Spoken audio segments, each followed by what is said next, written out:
INTPs, from my perspective, best conversationalists, hands down. If I had to pick that for the rest of my life, I can only have a conversation with one type, I pick INTPs. INTPs go so deep and wide in their thoughts. Like introverted thinking, if you don't know what that is, I'll explain in a little bit. Introverted thinking like goes deep in the thoughts. Extrovert intuition expands and explores tons of different areas. And so like if I'm stranded on an island, I don't want to be with an INTP to help me meet any like physical needs. Like I don't think they're going to be able to like get food very well. But as far as like conversationally wise, like if I'm just like, well, let's just not say an island. Let's say I'm in like a white room and I'm just trapped there for eternity. I'd like to be there with an INTP. Every time I film an INTP video, I get so nervous that my language is not going to be precise enough and I'm going to say something sloppy and then INTP's introverted thinking is going to be like, this is not quite correct, and then they're gonna think that I'm not doing a good job. I get so nervous about that. So I'll just give a caveat right off the bat. My language is sloppy sometimes, and I will do my very best to not use sloppy language, but it's just kind of sloppy. And if something seems incorrect, I can clarify it in the comments.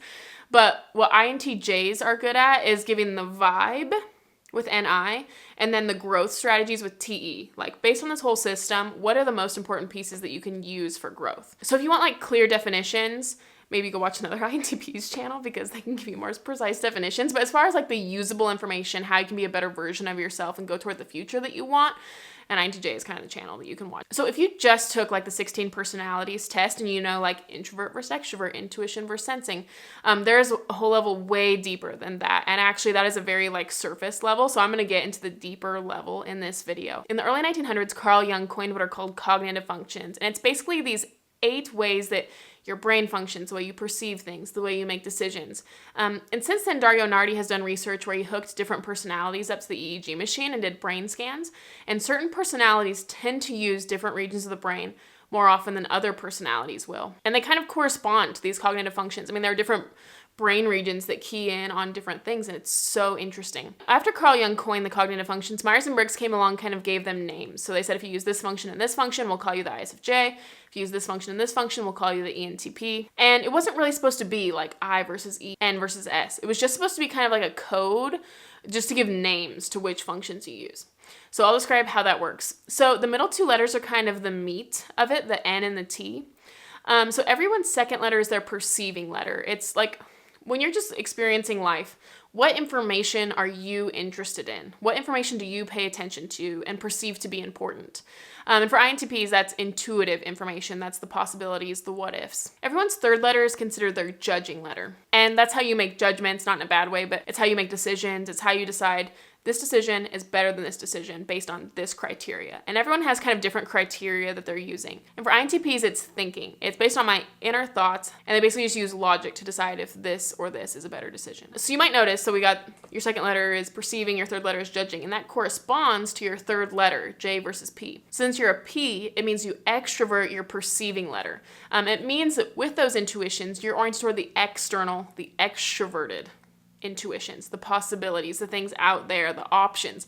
This could happen, this could happen, this could happen. Seeing all the possibilities, kind of the creativity and inventiveness. Since you extrovert your perceiving letter, just automatically means you introvert your judging letter. So you're oriented on your inner thoughts, your introverted thoughts, not so much what other people say is logical, but you, based on your own deductive reasoning and the combing around and the splitting hairs that you've done on the inside, what you find to be logical. So what the I out front means is that you dominantly prioritize the introverted one of those functions and you secondarily prioritize the extroverted one. So that means that your first cognitive function is introverted thinking and your second cognitive function is extroverted intuition. But of those 8 cognitive functions that Carl Jung coined, everyone dominantly uses 4. So the way you find your third function is it's the direct opposite of your second function, kind of like yin and yang. Your second and third function are polarities. They're complete opposites, but together they complement each other and form a complete picture. So the opposite of extroverted is introverted, and the opposite of intuition is sensing. So introverted sensing is your third function. The way you find your fourth function is it's the direct opposite of your first function. So your first function is introverted thinking. The opposite of introverted is extroverted. The opposite of thinking is feeling. So extroverted feeling is your fourth function. And like I said, those two are direct opposites. Inner thoughts, external feelings. Those are opposites of each other and can sometimes be at odds. You know, sometimes your inner thoughts are going to be at odds with the group's feelings. And like the second function, sometimes the what ifs and the possibilities conflict with your inner processing of experiences and the past. So I'm going to get into kind of the definitions of these functions and how they work in an INTP and which of these you use the most often, which of these are growth points, which of these are weaknesses, some examples of how those weaknesses might show up. If I get into it and none of that's making sense, you could be mistyped. In my experience, tests are very often one letter off, so you might want to look into like the ENTP, the ISTP, the INFP, and the INTJ, because those are some common mistypes. I do have a video, INTP versus INTJ, if you're interested in that one. And I also do offer type verification. So if you want to DM me on Instagram, it's Alexis M. Kingsley. I do type verification. I also do coaching. So if you hear some of these growth strategies throughout the video and you're like, oh, I want some like help like growing in this specific area, I would love to help you out. That's my favorite thing to do, is to coach people based on their specific experiences, especially INTPs. Freaking love talking to INTPs. And if you just want some more Myers-Briggs information in general, I do have a Myers-Briggs 101 playlist, which goes from like more simple to most complex. So INTP's first function is introverted thinking, and everyone's first function is their kind of like number one strength. It's the function that you use in the most contexts of your life. You use it at work, you use it at home, you use it with your kids, with your finances. In all areas of your life, you use your first function. It's kind of your dominant strength. And introverted thinking is, you've got your thoughts and your metrics, and you're oriented on the inner thoughts, your own inner thoughts. This is true, this is false. This is accurate, this is inaccurate. And introverted functions go deep. They get very, very precise. And introverted thinking will split hairs, and it's kind of slow to speak and very careful with its speech. Introverted thinkers are very precise when with their language because they want to be factual and not inaccurate. Introverted thinking is good at cleaning out its own beliefs. I notice like sometimes, like even when different personalities speak, I've heard, this is an ISTP, so it's a little different, but I heard an ISTP, but they lead with introverted thinking, so it's similar. There was a friend who was telling a story and she's like, remember last May when we went to this water park? And the ISTP was like, wasn't it April? And to me, that just cracks me up because to me, not having introverted thinking, that is pointless to correct. Like the general idea is last spring we went to the water park. But for introverted thinking, they want to be so precise and accurate. And April and May are different, and it's important. They just want to make sure, wait, was I incorrect? Did I incorrectly assume that it was this? And I think sometimes it comes off like they're correcting the other person, but I actually think after getting to know them more, they're correcting themselves. Her asking, wasn't it actually April? Or I don't remember which one it was, but she's like, wasn't it actually this month? And I think it's just her correcting herself. She's verifying. She's like, wait a minute, am I correct or am I incorrect? There's something about people who lead with introverted thinking. Their tone of voice sounds almost kind of professional to me. I walked the dog yesterday. And I'm not even going to be able to do it. But it's just kind of professional sounding in their speech because it's very precise. It has almost a robotic feel. It's not really. So INTP's second function is extroverted intuition. And for everyone's second cognitive function, especially when they're younger, like in their teens and 20s, they tend to not want to go to this function. And the reason is because it's like not that comfortable because you're an introvert and this function's extroverted. If you were an extrovert, this function would be introverted. So it's just like not comfortable to go to, but it's so important to go to. The reason is that I feel like introversion and extroversion are both needs. And the analogy I use is that they're just like food and water. Food and water are both needs. And you might have a preference for one over the other, like you might prefer food to water. But ultimately, despite your preferences, you need both. And you need both because they give you two different things to give you like a healthy, fulfilling life. So you don't die. And introversion and extroversion are the same way. You have a preference for introversion. That's what feels comfy. That's kind of like if you're in a pleasure-seeking mood, like you're going to enjoy that more. You're going to enjoy the researching and the introverted time like that. But if you want to have a more fulfilling life, you have to get into extroversion. And the reason is that introverted functions kind of distill down to clarity and they give you wisdom and depth, kind of a depth of knowledge. And extroverted functions kind of broadcast that. So you take that wisdom and the knowledge that you've gained and then you can broadcast that to other people. And if other people are doing the same thing, theoretically on their own time, they've got their own knowledge and then they come give it to you. And so then you can kind of get more knowledge. You can filter through whatever they said, take the stuff that was truthful, get rid of the stuff that was not truthful, and now you're even more wise. And so the more extroverted time, the more you get the benefits of the introverted time. And so I've noticed that like for introverts, Like theoretically, supposedly, if introversion gives you wisdom, you would think then if you spent 100% of your time in introversion, you'd be really, really, really wise. But that's not necessarily true because you stop getting the output. Like the way you get information in the first place is from other sources. You get them externally from your experiences or from people, but you don't get all knowledge just in here. You got to do it externally. Even monks, for example, are usually praying and getting some sort of external information. And so if you're 100% introverted, you lose the benefits of introversion. You lose that wisdom. It just becomes kind of this cycle where you're just analyzing the same stuff over and over and over again. Likewise, if you're too extroverted, I mean, the benefits of extroversion is the impact. You have impact on people. But if you're only extroverting and you never go in to figure out, the beliefs that you have, that's not impactful anymore. The time you spend around people, like sure, you're around people a lot of the time, but you don't have any meaningful information to give them to impact their life. So really, when you go too far into the ends of the extreme, you lose the benefits of both.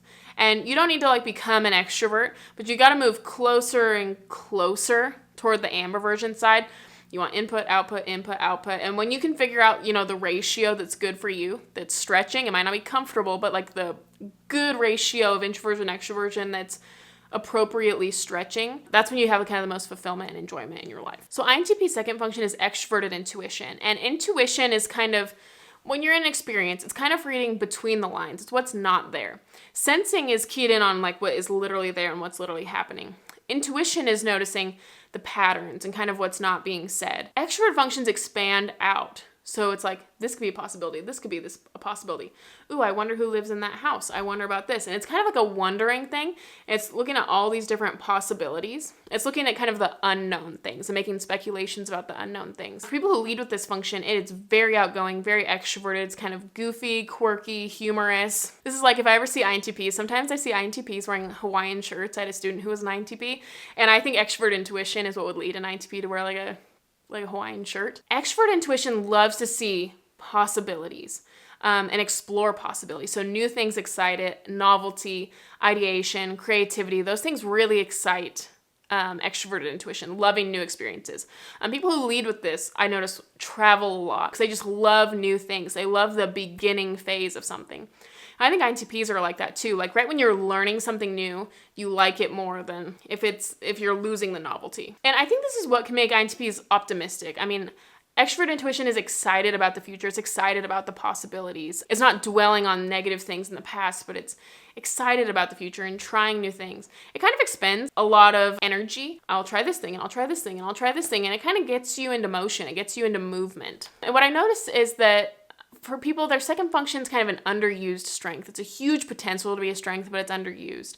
And I've noticed that people's second function, they tend to use maybe in one area of your life. Maybe you use extroverted intuition in the way you research and you kind of explore different research topics, but you don't use it anywhere else in your life. You don't travel. You don't meet new people. You don't go to new restaurants. You don't start up a new business. You don't move to a new place. Just things like that. And so you're oh yeah, I use extroverted intuition because I research all these different topics. But that's still very introverted. That's the most introverted you could possibly make in extroverted intuition. So you got to try to use your second function in its full extent, as full of an extroverted way as you can. With people, getting out of the house, trying new things. You got to try to be using this as often as you can, especially if you're in your teens and 20s. I've noticed people in their teens and 20s tend to not really be in this function. Once people are older, it seems like they're more well-balanced. They've kind of learned the hard way. When you're younger, it's kind of it's really forcing you to get out there. So I think this function is what makes INTPs joyful. Sometimes I've seen unhealthy INTPs and they're just at home in their bedroom all the time. And they just seem kind of depressive, maybe a little bit bitter. But this function is you know what, we're not dwelling on the past. We're trying new things. We're excited about the future. We're getting out of our shell. We're going to talk to new people, not going to isolate. This is what makes INTPs so fun to be around. When I'm around INTPs who have really pushed themselves and gotten out of their comfort zone, it's so fun. Another thing that extroverted intuition gives you is it makes you kind of hop on the ball. When ENPs, dominant extroverted intuition users, are excited about a new idea, they're on it like that. They don't stop and think about it or really think about the consequences, which that could be a bad thing for them. But for you, that's better to get into because sometimes INTPs can, the analysis paralysis, a lot of the introverted types have analysis paralysis issues. It just gets it quicker. It's like, hey, this is a fun idea. I should act on it. And I think it can help you like with meeting new people. Sometimes I see INTPs, and sometimes they're kind of like awkward around people. Different personalities can be awkward in different ways. For INTPs, the way that they're awkward around people is only talking about their very niche subjects. Like I've been around an INTP, and like really the only thing he ever opens his mouth about is Dungeons and Dragons, but no one that I was around really liked Dungeons and Dragons. And so otherwise he was silent. Whereas if you have more extrovert intuition, it helps you talk about just like random new topics, just kind of exploring all these new topics. Instead of like just honing in on only one topic like introverted functions tend to do, it can kind of explore your topics of conversation. And this somewhat has to do with their third function, but I think sometimes INTPs can just be stuck in the past, kind of rely on these decisions they made in the past, just kind of carry them through the rest of my life. Like I chose this computer science major, so now I'm in computer science, and now I'm never trying any new thing again. I'm living in the same town forever.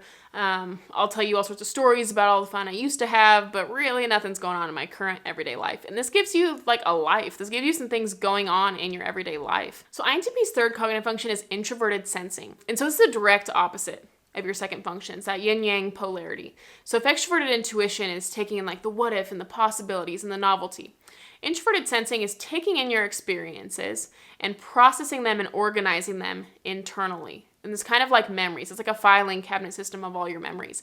And the introverted functions dig down and find meaning. So it's making meaning from the experiences and saying, when this happened, that led me to this, and that led me to this. And it's like this book that is growing throughout your whole life. And all of your memories and all of your experiences have kind of combined and coalesced to make the person that you are today. And they're kind of like these real, visceral, tangible experiences that you have. Since the opposite of extroverted intuition is kind of excited about the future and possibilities.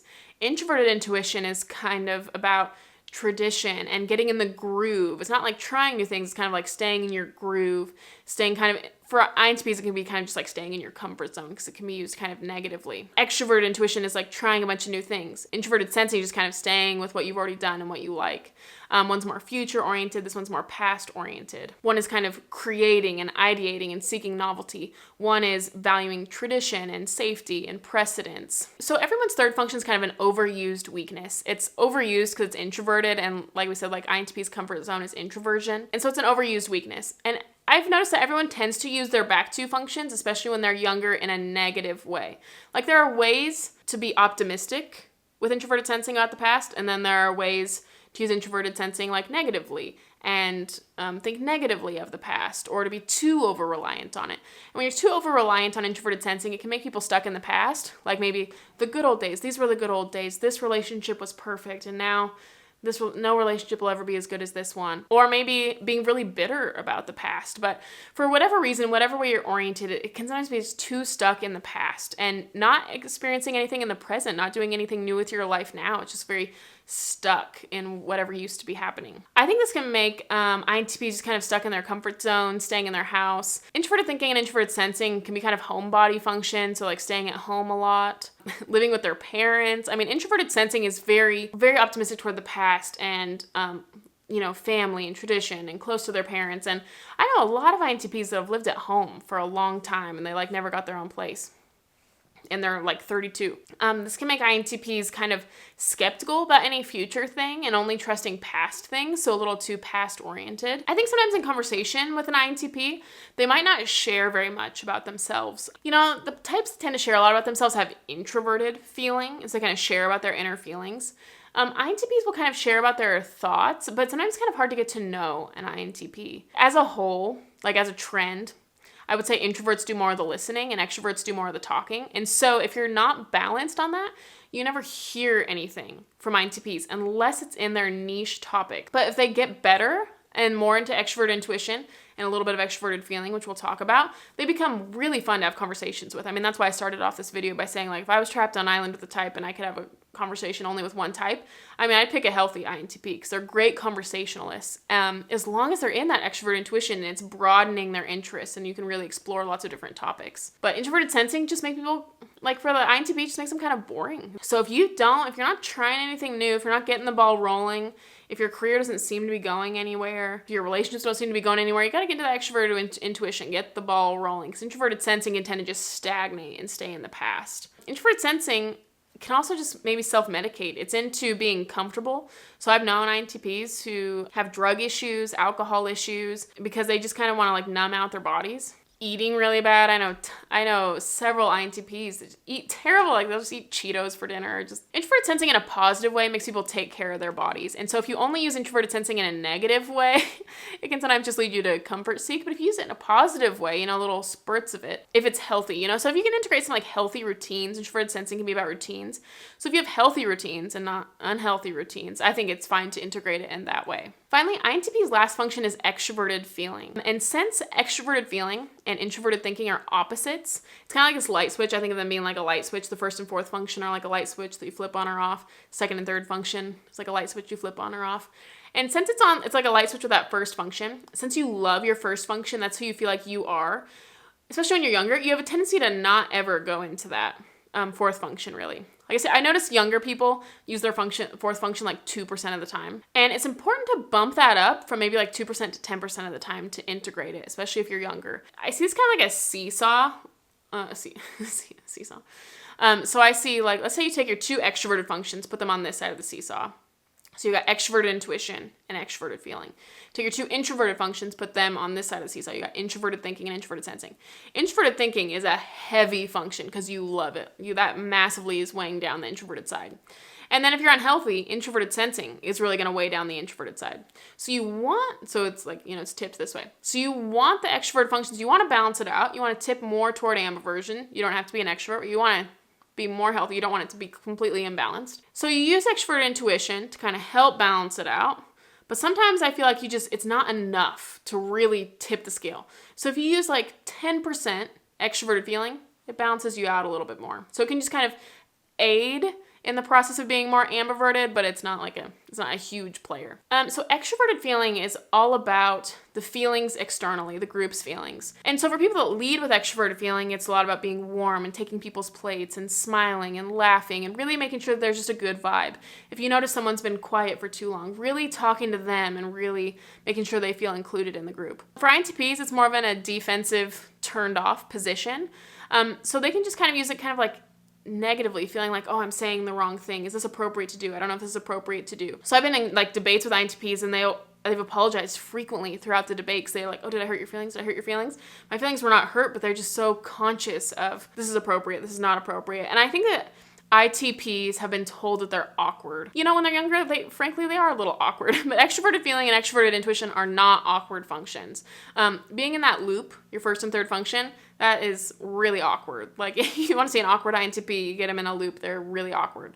But if you get into extroverted intuition and extroverted feeling, I don't find them to be awkward. I find them to be really good conversationalists and really kind to people. Extroverted intuition and extroverted feeling are great social functions. For INTPs, extroverted feeling in this spot is more about like what's appropriate and what's not appropriate. It's not so much an offensive position, like how can I control the room and make sure everyone's feeling good and talk to everyone. Like ESFJs, for example, they can move the room. I think if you got extroverted intuition, extroverted feeling, it makes you pretty charismatic. Like if you look at ENTPs, very charismatic, very charming people as a whole, I would say. And you can kind of like integrate that, some of that charisma, some of that charm. One thing this is just a common theme with INTPs that I haven't really noticed with any other type. INTPs bring dating into the conversation all the time, more often than any other type I've ever spoken with.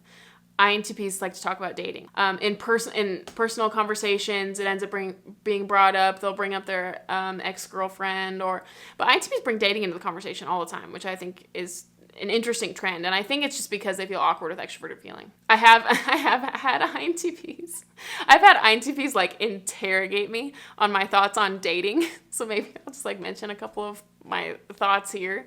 They just like wanted to know, like it seemed like almost like a formula, like tell me what do I do step by step, like just tell me what do I do, how do I do it. There are just some basic things. I know a lot of INTPs that don't have their own place. Like I would just say get your own place. I think a lot of these things, like if I was a guy, I think these would all be true. Like I don't think any of these are gender specific, like if you're a guy or a girl. Like get your own place. If you have your own place, like make it clean. Just get like a diffuser or something. Before someone comes over, just put on a diffuser or something. Maybe not Febreze. People can like sniff that out a mile away. Like don't do any like artificial scents. Have your own job. Be exploring new things. Get new hobbies. Have your own friend group. The more extroverted you can be, I think that's basically just my dating advice for INTPs. If you keep expanding your friend groups, get bigger and bigger friend groups, you'll just naturally come into contact with people that you like, and you have higher odds of doing that. So the more extroverted you are, the bigger your friend groups are, the more acquaintances you meet, the higher odds you'll be of finding someone that you want to date and who wants to date you. One thing, there was this guy, an INTP, and he says that he gets accused of mansplaining a lot. And mansplaining is just the way I understand mansplaining is basically just like a guy will over-explain something to a girl, and the idea behind it is that the guy thinks the girl's dumb, and so then he'll over-explain it unnecessarily. And I think what it is just that TI likes to explain things and explain things precisely and thoroughly. So maybe that's just like something to be aware of, is that when you explain things, maybe speed it up. I mean, I have extrovert thinking and extrovert sensing, which like things to be done quick. It's like, chop, chop, let's get to the point of it. But I just feel talked down to sometimes when I talk to INTPs. And also just share more about yourself. I think when I'm in conversations with INTPs, let's say it's a pretty like average INTP, they're not particularly healthy or unhealthy. The thing that I pretty much notice about them is they don't share that much personal information about themselves. But I think a lot of times INTPs change the subject kind of quick. So like if I ask a personal question, they'll answer it, but they'll answer it very succinctly and then just kind of move on. And so then I'm like, I don't know this person. So then that leads me to question in my own head. It's like, do they have a wall up? Do they not like me? Because normally when people like you, they share more about themselves, or they feel more like welcome to sharing things about themselves. I might not be like the best person to make them feel comfortable. I also have those same sort of tendencies to like interrogate. I think INTPs and INTJs tend to just interrogate people. They don't mean to interrogate people, but they're just so interested in learning about another person that it's just a lot more fun than talking about themselves. But then the thing is, when you have conversations like that, you had fun because you learned a lot about them, but then the other person didn't have fun. They just felt like they were like on trial the whole time and they didn't learn anything about you. So it's like, why do I want to go hang out with this person again if I'm just going to be interrogated and not find out anything about them? I know an older INTP and he's really healthy. The older INTPs I know, the more they've just like integrated better with society, the more normal that they seem. He actually seems like really smooth, like kind of like a smooth talker, like almost how ENTPs are smooth talkers, and that's impressive. If you get an INTP that can be charismatic and charming and a smooth talker, you know they've really integrated NE and FE. He's maybe like 45. There's something about like, when INTPs can integrate that charming, charismatic side, they're like cool, like a level-headed, just like understated, just like, oh, casually cool. Whereas I think sometimes when they're younger and unhealthy, they seem kind of like uptight. They seem kind of rigid in their body posture. Like their body posture seems rigid, and then the way they speak is like, I went to the store today. No, they wouldn't say that. Sorry, they wouldn't say that. They'd just be like, the theory of relativity. INTPs are one of my favorite types. I enjoy talking to them so much. I feel like I randomly went on this tangent a little bit ago. I don't mean to be like negative or critical or anything, because I think so highly of INTPs. I just want to like really make that clear.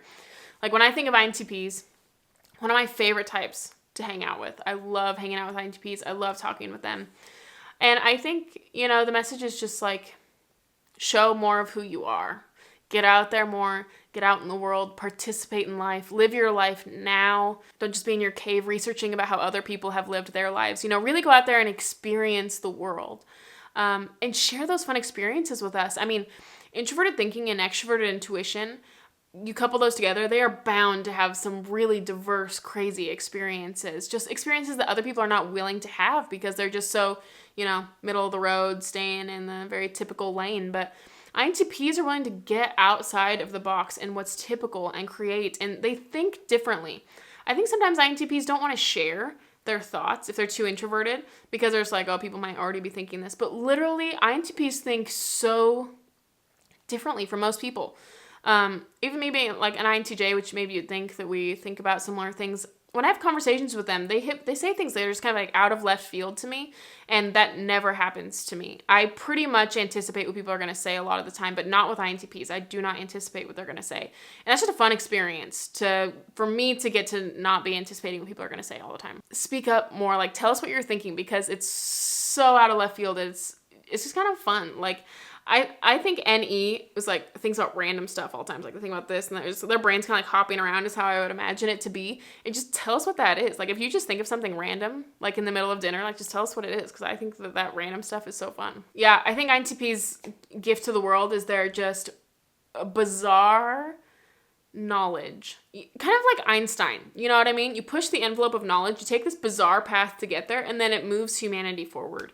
And so the more you can just embrace the weird, the quirky, the bizarre, over time, over the course of your life, that actually ends up being like your big success, like your big thing that you did in life. You know, I never thought about doing this. I don't even know if INTPs would like this. I'll just take a shot. If you wanted dating coaching, I would give an INTP dating coaching if you so wanted that. I don't know if this seems weird. Watch, I'm going to post this and INTPs are going to be like, what is your problem? But you'd say it in a nicer, more precise way than that. Yeah, so I do offer coaching. If you want type verification, I do type verification. I'm pretty good at watching, I've noticed just over the course of, the last what has it been, 7 years maybe since I've been learning about this stuff, I've noticed a lot of body language trends in the way types dress because different functions prioritize different things. And so I've just noticed a lot of different vibes about types. So I feel like I can pretty quickly pick up on a type. So if you're interested in type verification or type coaching, I do that. You can DM me on Instagram, Alexis M. Kingsley, or just chat with me on Instagram. I have a lot of random Instagram conversations and I really enjoy them because I can just do voice memos. I really enjoy just voice memos. And anyways, so that sort of thing is so fun. And I do have a Myers-Briggs 101 playlist, which I will link on the screen right now if you would so like to do that. I also have an INTJ versus INTP video. And I think that would be good. So yeah, thanks so much for watching. Love you guys. Bye.